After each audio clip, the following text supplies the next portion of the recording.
ಜಿಲ್ಲೆ Nandagad police station ವ್ಯಾಪ್ತಿಯಲ್ಲಿ Nandagad ಗ್ರಾಮದಲ್ಲಿನೇ police ಸ್ಟೇಷನಲ್ಲಿ ಭಾನುವಾರ 19/4/2026 ಗಂಡ ಹೆಂಡತಿ ಮೇಲ್ಗಡೆ ಬೆಂಕಿ ಹಚ್ಚಿ ಒಂದು ಗಂಭೀರವಾದ ಗಾಯವಾಗಿರುತ್ತೆ. ಈ ಕೇಸನ್ನು ದಾಖಲು ಮಾಡಿ ಅಕ್ಯೂಸರನ್ನು ಕೂಡ ಅರೆಸ್ಟ್ ಮಾಡಲಾಗಿದೆ. ಈ ಕೇಸಲ್ಲಿ ಮಂಜುಳಾ ಎಂಬ ಹೆಣ್ಣು ಮಗಳಿಗೆ 27 ವರ್ಷ, 8 ವರ್ಷ ಹಿಂದೆ ಮದುವೆ ಆಗಿರುತ್ತದೆ. 2 ಮಕ್ಕಳು ಇರ್ತಾರೆ. ಒಂದು ಮಗಳು 5 ವರ್ಷ, ಒಂದು ಮಗನು 3 ವರ್ಷ. ಗಂಡ ಹೆಂಡತಿಗೆ ಅವಾಗ ಜಗಳ ಆಗ್ತಾ ಇರ್ತದೆ. ಸೊ ಈ ಸಂದರ್ಭದಲ್ಲಿ ಭಾನುವಾರ ಬೆಳಗ್ಗೆ 11 ಗಂಟೆಗೆ ಗಂಡ ಹೆಂಡತಿಗೆ ಒಂದು ಫಂಕ್ಷನ್ ಹೋಗೋದಲ್ಲಿ ಒಂದು ಅಸಮಾಧಾನ ಮತ್ತು ಗಲಾಟೆ ಆಗಿರ್ತದೆ. ಸೊ ಹೆಂಡತಿ ಮದುವೆ ಫಂಕ್ಷನ್ಗೆ ಬರ್ತಾ ಇಲ್ಲ ಅಂದರೆ ಹೇಳುವ ಸಂದರ್ಭದಲ್ಲಿ ಫಂಕ್ಷನ್ಗೆ ಬರಲೇಬೇಕು, ನೀವು ಸ್ಯಾರಿ ಚೇಂಜ್ ಮಾಡ್ಕೊಂಡು ಈ ಗೌನಿಂದ ತೆಗಿ, ಸ್ಯಾರಿ ಚೇಂಜ್ ಮಾಡಿ ಅಂದರೆ ಒತ್ತಾಯ ಮಾಡೋ ಸಂದರ್ಭದಲ್ಲಿ ಬರಲ್ಲ ಅಂದರೆ ಹೇಳುವ ಸಂದರ್ಭದಲ್ಲಿ ಅವ್ರು ಹಾಕಿರೋ ಡ್ರೆಸ್ಸಕ್ಕೆ ಗೌನಕ್ಕೆ ಒಂದು 2 ಸಾರಿ ನೀವು ತೆಗಿದೆಯಲ್ಲ ಬೆಂಕಿ ಹಚ್ತೇನೆ ಅಂದರೆ ಹೇಳುವ ಸಂದರ್ಭದಲ್ಲಿ 2 ಸಾರಿ ಬೆಂಕಿ ಹಚ್ತಾನೆ. 3ನೇ ಸಾರಿ ಬೆಂಕಿ ಹಚ್ಚುವ ಸಂದರ್ಭದಲ್ಲಿ ಕಂಪ್ಲೀಟಾಗಿ ಉರಿತಾ ಇತ್ತು.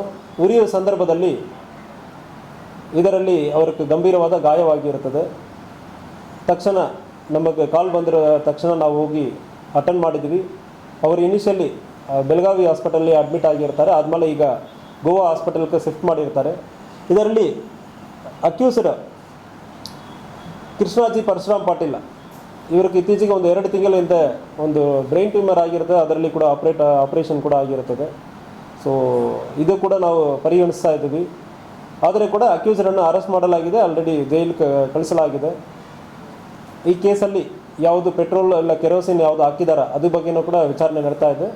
FSLಕ್ಕೆ ಅವರು ಹಾಕಿರೋ ಡ್ರೆಸ್ ಮತ್ತು ಸ್ಯಾಂಪಲ್ಸ್ ಅಲ್ಲಿ ಏನೇನು ಸ್ಯಾಂಪಲ್ ಸಿಕ್ಕಿದೋ ಅದನ್ನು ಕೂಡ ತೊಗೊಂಡಿದ್ದೀವಿ. ಮತ್ತು ಸೀನ್ ಆಫ್ ಕ್ರೈಮ್ ಆಫೀಸರ್ಸನ್ನು ಕಳಿಸಿ ಅಲ್ಲಿ ಯಾವುದು ಮೆಟೀರಿಯಲ್ಸ್ ಉರಿತಾ ಇರೋ ಮೆಟೀರಿಯಲ್ಸ್ ಯಾವುದು ಪೆಟ್ರೋಲ್ ಡೀಸೆಲ್ ಯಾವುದು ಹಾಕಿ ಬೆಂಕಿ ಹಚ್ಚಿದಾರ ಅದ್ರ ಬಗ್ಗೆನೂ ಕೂಡ ವಿಚಾರಣೆ ನಡೀತಾ ಇದೆ. ಸೊ ಪ್ರೈಮ ಫೇಸಿ ನಮಗೆ ಫಿಸಿಕಲಿ ಚೆಕ್ ಮಾಡೋ ಸಂದರ್ಭದಲ್ಲಿ ಡ್ರೆಸ್ನೇ ನೈಲಾನ್ ಡ್ರೆಸ್ ಇರೋದ್ರಿಂದ ಸ್ವಲ್ಪ ಉರಿತಾ ಇರೋದು ಕಂಡು ಬಂದಿದೆ. ಗಾಯ ಸೂಪರ್ಫಿಷಿಯಲ್ ಗಾಯ ಅಂದರೆ ಡಾಕ್ಟ್ರ್ ಇನಿಷಿಯಲಿ ಹೇಳಿದ್ದಾರೆ. ವಿಚಾರ ತನಿಖೆ ನಡೀತಾ ಇದೆ. ಸೂಪರ್ಫಿಷಿಯಲ್ ಇಂಜುರಿ ಅಂದರೆ ಹೇಳಿದ್ದಾರೆ ಬೆಂಕಿ ಸ್ವಲ್ಪ ಜಾಸ್ತಿ ಆಗಿದೆ ಬಾಡಿಯಲ್ಲಿ, ಬಟ್ ಸೂಪರ್ಫಿಷಿಯಲ್ ಇಂಜುರಿ ಅಂದರೆ ಹೇಳ್ತಾ ಇದ್ದಾರೆ. ಸೊ ಗೋವಾ ಹಾಸ್ಪಿಟಲಲ್ಲಿ ಈಗ ಇದ್ದಾರೆ, ಪರವಾಗಿಲ್ಲ ಅಂದರೆ ಹೇಳ್ತಾ ಇದ್ದಾರೆ.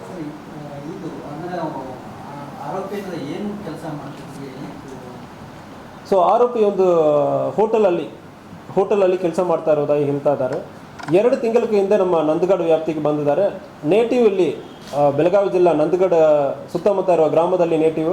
ಬಟ್ ಆದರೆ ಕೂಡ ಇತ್ತೀಚೆಗೆ ಅವರು ಗೋವಾಗೆ ಹೋಗಿ ಅಲ್ಲಿ ಭಾಳಷ್ಟು ವರ್ಷ ಕೆಲಸ ಮಾಡಿ ಈಗ ಇತ್ತೀಚೆಗೆ 2 ತಿಂಗಳ ಹಿಂದೆ ನಂದಗಡಕ್ಕೆ ರಿಟರ್ನ್ ಆಗಿ ನಂದಗಡಲ್ಲಿ ಒಂದು ಬಾಡಿಗೆ ಮನೆಯಲ್ಲಿ ವಾಸ ಇರೋದು ಕಂಡು ಬಂದಿರ್ತದೆ.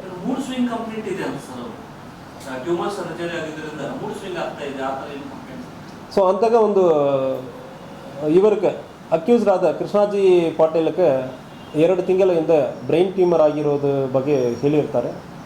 ಸ್ವಲ್ಪ ಮೆಂಟಲ್ ಸ್ಟೆಬಿಲಿಟಿನೂ ಕೂಡ ನಾವು ಕೂಡ ಡಾಕ್ಟ್ರ್ ಕಡೆಯಿಂದ ಸರ್ಟಿಫಿಕೇಟ್ ತೊಗೊಳ್ತಾ ಇದ್ವಿ. ಇದರ ಮೆಂಟಲಿ ಏನೋ ಸೀರಿಯಸ್ ಇಶ್ಯೂ ಇದೆ ಅಂದ್ರೆ ಕೂಡ ಚೆಕ್ ಮಾಡ್ತಾ ಇದ್ವಿ. ಸಂಡೇ ಬೆಳಗ್ಗೆ 11 o'clock ಹತ್ತಿರವಾಡಿ ನೇಟಿವ್ ಹತ್ತಿರವಾಡಿ. ಸೊ ಅವರು ನೇಟಿವ್ನಿಂದ ಗೋವಾಕ್ಕೆ ಹೋಗಿ ಅಲ್ಲಿ ಈಗ ಕೆಲಸ ಮಾಡಿಕೊಂಡು ಹೋಟೆಲಲ್ಲಿ ಕೆಲಸ ಮಾಡಿಕೊಂಡು ಇದ್ದಾರೆ. ಇತ್ತೀಚೆಗೆ ಬ್ರೈನ್ ಟ್ಯೂಮರ್ ಎಲ್ಲ ಒಂದು 2 ತಿಂಗಳ ಹಿಂದೆ ಬ್ರೈನ್ ಟ್ಯೂಮರ್ ಆಗಿ ರಿಕವರಿ ಆಗಿರ್ತಾರೆ. ಈಗ ನಂದಗಡ ಕಡೆ ಬಂದು ವಾಸವಾಗಿದ್ದಾರೆ. ಇಲ್ಲ, ಬೇರೆ ಸ್ಟ್ರಾಂಗ್ ರೀಸನ್ಸ್ ಅಂದರೆ ಏನು ಕಂಡು ಬಂದಿಲ್ಲ. ಮತ್ತು ಅಲ್ಲಿಗೆ ಯಾವುದೋ ಪೆಟ್ರೋಲ್ ಹಚ್ಚಿನೋ ಇಲ್ಲ ಡೀಸೆಲ್ ಹಚ್ಚಿನೋ ಹಾಕಿರೋದು ಕಂಡು ಬಂದಿಲ್ಲ. ಪ್ರೈಮ ಫೇಸಿ ಕಂಡು ಬಂದಿಲ್ಲ. ಬಟ್ FSLಕ್ಕೆ ಸ್ಯಾಂಪಲ್ಸನ್ನು ಕಳಿಸಿದ್ದೀವಿ. ಇಲ್ಲ, ಫ್ಯೂಯಲ್ ಹಾಕಿರೋದು ಫಿಸಿಕಲ್ ಅಪಿಯರೆನ್ಸಲ್ಲಿ ಅಲ್ಲಿ ಬಾಟಲ್ ಹಾಕಿರೋದು ಯಾವುದೂ ನಮ್ಮ ಗಮನಕ್ಕೆ ಇಲ್ಲ. ಸೊ ಜನರಲಿ ಸ್ಮೆಲ್ ಇರ್ತದೆ, ಹೆವಿ ಸೆಂಟ್ ಇರುತ್ತದೆ. ಕೆಲವೊಂದು ಸಾರಿ ಆ ಹೀಟಲ್ಲಿ ಯಾವುದು ವೇಪರ್ ಆಗಿರುತ್ತೆ ಅಂದರೆ ಸ್ಮೆಲ್ ಬರಲ್ಲ ಅಂದ್ರೆ ಅದು ಆ ಅಸಂಪ್ಷನ್ ಕೂಡ ತೊಗೊಂಡಿದ್ದೀವಿ. ಬಟ್ ಆದರೆ ಸುತ್ತಮುತ್ತ ಎಲ್ಲಿ ಕೂಡ ನಮಗೆ petrol diesel R any smell ಯಾವುದು ಕಂಡು ಬಂದಿಲ್ಲ. ಬೇರೆ ಯಾವುದು ಮೆಟೀರಿಯಲ್ ಯೂಸ್ ಮಾಡಿದ್ದಾರೆ ಅದ್ರ ಬಗ್ಗೆನೂ ಕೂಡ ವಿಚಾರಣೆ ನಡೀತಾ ಇದೆ. ಸೊ ಅದಕ್ಕೆ ಬಟ್ಟೆ ಮತ್ತು ಉಳಿದ ಸ್ಯಾಂಪಲ್ಸ್ ಅಲ್ಲಿ ಸುತ್ತಮುತ್ತ ಸಾಯಿಲ್ ಸ್ಯಾಂಪಲ್ ಇದೆಲ್ಲ ತೊಗೊಂಡು FSLಕ್ಕೆ ಕಳಿಸಿದ್ವಿ. ಸೊ ಇದಕ್ಕೆ ಹಿಂದೆ ಆಗಿರೋದ್ರ ಬಗ್ಗೆ ಯಾವುದೂ ಮಾಹಿತಿ ಇಲ್ಲ, ಇಂಥಗ ಆಗಿರಲ್ಲ. ಗಲಾಟೆ ಆಗ್ತಾ ಇದೆ ಅಂದರೆ ಫ್ಯಾಮಿಲಿಯಲ್ಲಿ ಹೇಳಿದ್ದಾರೆ.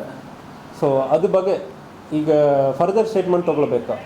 ಅವರ ವಿಕ್ಟಿಮ್ ಅವರ ತಾಯಿ ಕಂಪ್ಲೇಂಟ್ ಕೊಟ್ಟಿದ್ದಾರೆ, ಮಂಜುಳಾ ಅವರ ತಾಯಿ ಕಂಪ್ಲೇಂಟ್ ಕೊಟ್ಟಿದ್ದಾರೆ. ಸೊ ಮನೆಯಲ್ಲಿ ದೈಹಿಕ ಅಸಾಲ್ಟ್ ಮಾಡಿರೋದಾಗಿ ಕಂಪ್ಲೇಂಟಲ್ಲಿ ಇದೆ, ಬಟ್ ಅದ್ರ ಬಗ್ಗೆ ವಿಚಾರಣೆ ಮಾಡಬೇಕು.